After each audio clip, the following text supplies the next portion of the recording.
Hey, what's up? This is David Benjamin from healthywildandfree.com. Today we're going to be talking about why crying is actually healthy for you and why you should cry more often and shed a few tears. So, crying is kind of an interesting topic because it's an emotional topic. It's related to emotion, and a lot of people are very close to talking about emotional topics, and they just want to suppress the emotions, put them in a little box, put a lock on it, and then throw the key into the ocean or something along those lines. But today we're going to open that box and discover how crying is actually beneficial for your health, beneficial for your well-being, and it's just a natural part of life. So with that being said, there's a few interesting things that happen, chemically speaking, scientifically speaking, when you cry. The first thing that happens is when you shed tears, your body is basically hydrating and lubricating your eyes and your eyelids and mucous membranes around the eyes. So what that means is that it's actually cleaning your eyes. Think of it like a windshield wiper on a car. Your windshield wiper being what's cleaning the car, and then, you know, if it's raining out, it's giving it a nice clean feel. That's what's happening with your eyes. When you cry, the tears are actually cleaning your eyelids, which removes particles and really anything. So it actually helps you see better. It improves your vision. Who wouldn't want to have better vision? I don't know, but I think that's a pretty good reason to cry more. But that's just one of many reasons. The next reason why crying is actually beneficial for your health is because it produces an enzyme called lysozyme, which is an enzyme that kills 90 to 95% of bacteria in your eyes. So if you've ever had an eye infection, pink eye, you know, any type of inflammation in your eye, or just any issues with your eyes, try crying. It's probably a good idea. Lysozyme is an enzyme that is going to kill that bacteria, and it's just going to keep your eyes healthier. So right away we already have two good reasons. You're lubricating your eyes, you're able to see better, and you're killing bacteria in your eyes. That's three good reasons. Another beneficial aspect of crying is if your manganese levels are too high in your body, you will have irritability, anxiety, fatigue, and things like that, and you just won't be in a great mood. But when you cry, it actually balances the levels of manganese in the body. So if it's too high, it'll bring those levels down and allow your body to just elevate your mood, to feel better, to just not be so irritable or fatigued or whatever. So it actually helps with your mood.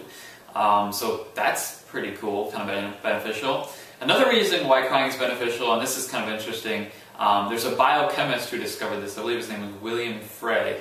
And that'll be in the article and all the information below, so you can click that link to read the article and learn more. But I believe the biochemist's name was William Frey. He discovered that crying how to explain that? Crying from an emotional release, basically crying from anything that's emotional, basically through relief from pain. If not pain, like like I hurt my knee or whatever, like pain as in hurt, sadness, that kind of pain.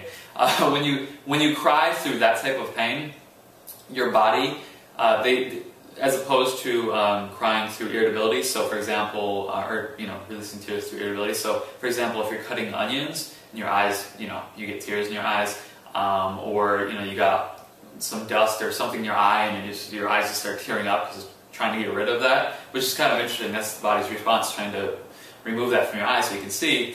So our bodies unconsciously know that's important and to do that. But that's kind of beside the point. But basically, those two different types of crying, the crying to release sadness, or the crying for kind of irritability purposes, to get something out of your eye, or just kind of happens to remove something from your eye.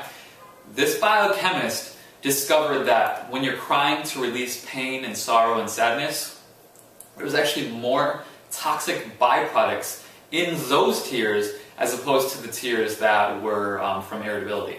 So, scientifically speaking, we now have proof that crying to release emotions, to release sadness, to release pain, actually has a detoxifying effect on the body. So you're actually releasing toxins through your eyes when you cry. I just feel like crying right now, just to get a good detoxification session in. That's amazing. If you really understand that, that's truly amazing, that emotionally releasing things like that removes toxic things from our body. It's detoxifying. So another great reason to cry, when especially when emotional things happen in life, is to detoxify and to release those things, through the crying process, the natural process of releasing the emotion through tears. So a lot of very interesting reasons so far. Another kind of interesting reason is that tears really, as far as like emotionally opening up, I think we're all emotional creatures, we're all emotional beings, we all have emotions, we all experience emotions, and emotions flow through us. Emotion is literally, it's emotion, it's energy in motion. And that's what an emotion is, it's flowing through us. So if we understand emotions, and we don't suppress emotions and hold on to them, and we experience those emotions and feel them, and let them flow through us, and shed a few tears if we need to, tears can actually be something that helps us build, I guess you could say, bonds in relationships better, build trust with each other. So if you're crying and I'm, you're over in the corner crying by yourself, and it's in public, and I have compassion for you, I'm gonna go over and give you a hug, let you cry on my shoulder, as an example. So things like that, I think that's kind of an unconscious benefit of crying, but I think shedding tears is something that allows us to connect more, because when we suppress those emotions, it's just disconnected, suppressed emotions. But when we open up and we let them flow through us, it allows for more connection, which is more. That's health and well-being in and of itself in life. That connectedness in life is truly very, very important. So that's another kind of benefit. So basically, crying lubricates your eyes and helps you see better. It kills bacteria. It through the lysozyme, which is an enzyme. It also lowers manganese levels if they're too high, which will help elevate your mood. And it helps bring people together, kind of bonding, and it's detoxifying.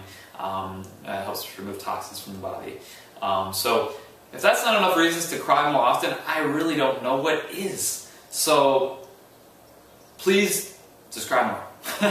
And I know it sounds weird, and it's like, it's kind of weird too, because some parents teach their kids, like not to cry, like don't cry, especially men. I think men really are afraid to cry. It's just like, it's a form of emotional perspiration. It's like sweating, and that's actually something too that's kind of interesting. It's like, when you sweat, you're moving your body, it's a flow thing.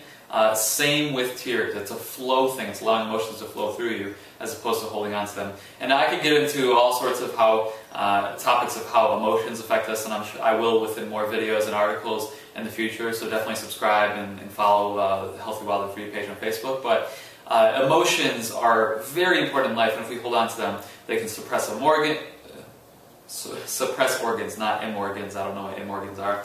They can suppress organs and really just cause all sorts of issues and stress and problems within the body as a whole. So understanding that is really important too. But really, I hope you learned a lot from this video, and I hope you benefit from it. And next time you feel emotions and like an overwhelming sense of that emotion, I know we have this, everyone has this at one point or another.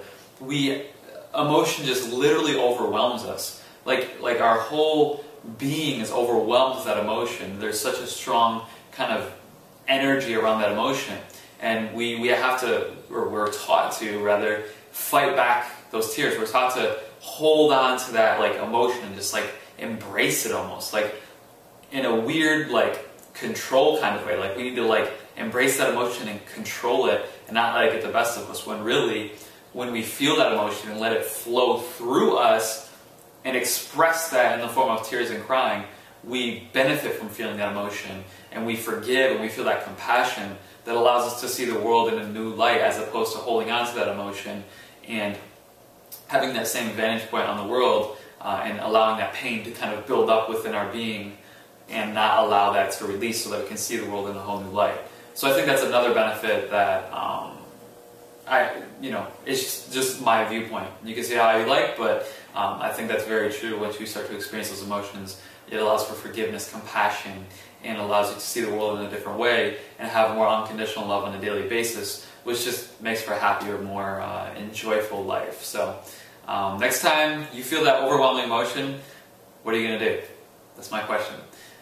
I hope you enjoyed this video. Please like, favorite, comment, share, subscribe above for future videos. Please share this video on Facebook, Twitter, Pinterest, email it to your friends, family, whoever. I think this message is very important, and I think it's very timely, I think, with everything that's going on in the world right now, with all the animosity and craziness. I think we need to learn to express our emotions, forgive, feel, and flow more. So, thanks for your time. This is David Benjamin from healthywildandfree.com. Have a great day.